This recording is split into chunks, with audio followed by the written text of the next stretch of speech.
Hello students, मैं Nitika from HD class chapter 6 class 10 triangle exercise 6.3। ये question number 6 हम इस वीडियो में डिस्कस करेंगे। क्वेश्चन नंबर 1 to 5 हमने प्रीवियस वीडियोस में डिस्कस कर लिए थे। और अगर आप मेरे चैनल में नए हो तो मेरे चैनल को सब्सक्राइब करना ना भूलें, बेल आइकन प्रेस कर लीजिए, जैसे ही न्यू वीडियो अपलोड होगा आपको उसका नोटिफिकेशन मिल जाएगा। तो क्वेश्चन नंबर 6 क्या कहता है कि आपके पास फिगर दिया हुआ है और उस फिगर में ABE और ACD जो है वो कॉन्ग्रुएंट है।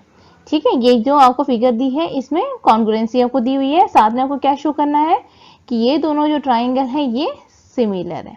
अब पहले तो आप लिख दो गिवन क्या दिया हुआ है और क्या प्रूव करना है वो भी लिख दो। इसके तो आधे मार्क्स आपको पक्के हो गए। अब आपने प्रूव करना है। अब इसको प्रूव कैसे करेंगे, क्योंकि कभी सबसे पहले क्वेश्चन अराइज आता है कि जब ऐसे क्वेश्चन आ जाते हैं ना, आपके माइंड में आता है कि हम कैसे प्रूव करेंगे। तो क्या दिया है, क्योंकि हर एक चीज का कुछ ना कुछ रिलेशंस होता है प्रूव करने में। यहाँ में क्वेश्चन में कॉन्ग्रुएंसी दी है तो आपको कॉन्ग्रुएंसी से रिलेशन निकालना है और आपने उससे सिमिलर प्रूव करना है। अब कॉन्ग्रुएंसी से रिलेशन कैसे निकलेगा, यहाँ पर कौन से दो ट्राइंगल हैं जो कि कॉन्ग्रुएंट है, ABE एंड ACD, जैसे ABE एंड ACD। अब इसमें हमने क्या चीज देखी कि जो A है ना इस ट्राइंगल का, वो इस ट्राइंगल के AD के बराबर हो गया, यानी AD और AE जो है वो क्या है, इक्वल है। ठीक, क्योंकि CPCT बोल रहा है कि ये दोनों जो साइड है ये इक्वल हो गए। साथ ही AB और AC ये दोनों भी इक्वल हो गए। तो इसका मतलब आप सिमिलरिटी को कैसे प्रूव कर सकते हैं, अगर आपके पास इसका रेशियो इक्वल हो जाएगा तो आप प्रूव कर सकते हो। तो आप क्या लिखोगे, सबसे पहले जो आपको दिया है वो लिखेंगे कि AB is equal to AC CPCT। Reason आपने लिखना है, कॉन्ग्रुएंसी का आपने 9th में पढ़ा था, तो वहां से आपको ध्यान है कि CPCT के थ्रू हम उसके जो साइड्स हैं उसको इक्वल लिख सकते हैं। अब अपॉन में कर लो, AB upon AC is equal to 1। अब द क्वेश्चन अराइजेस की हमने क्यों करा इसे, क्योंकि हमने क्या कहा था कि अगर हम इसे प्रोपोर्शन में कर देते हैं तो सिमिलर प्रूव करने में आसान होता है, तो इसलिए हमने प्रोपोर्शन में से करने की कोशिश करी। नेक्स्ट में हमारे पास AD अपॉन A, वो भी CPCT के अकॉर्डिंग जो है वो इक्वल हो गया, इसे भी हम प्रोपोर्शन में कर देंगे।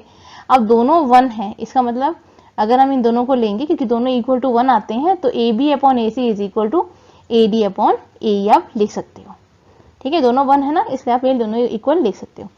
अब हमको कौन कौन से दो ट्राइंगल को सिमिलर प्रूव करना है, ABC एंड ADE। ठीक है, तो यहाँ पर हम इसे हटा के ABC और ADE ले लिया। Angle A is equal to angle A common angle हो गया। ठीक है, यहाँ में जो एंगल है हमारा ये कॉमन एंगल हो गया, चाहे ADE के लिए कहेंगे चाहे ABC के लिए कहेंगे। ठीक, दूसरा अब आपने लिखा था AB upon AC। AB upon AC तो नहीं हो सकता, AB अपॉन AD हो सकता है। तो आप क्या करोगे, यहाँ से इसे क्रॉस मल्टीप्लाई करके लिख लो, यानी AB अपॉन AD यहाँ पर आ जाएगा और जो AC है ना वो यहाँ पर चला जाएगा, तो AC अपॉन AE दोनों मिल जाएंगे। तो आप वो लिख दो फ्रॉम 3। ठीक, अब यहाँ से आपको क्या पता चलता है कि जो साइड है वो भी क्या है, प्रोपोर्शन में है और एंगल भी इक्वल है। तो by side angle side similarity, ये दोनों ट्राइंगल जो है वो सिमिलर हो गए। अब इसके बाद जो है आपको ध्यान देना है कि कौन से सीरीज में या कौन से सीक्वेंस में आपने लिखना है, जो कि हमने ऑलरेडी डिस्कस करा था।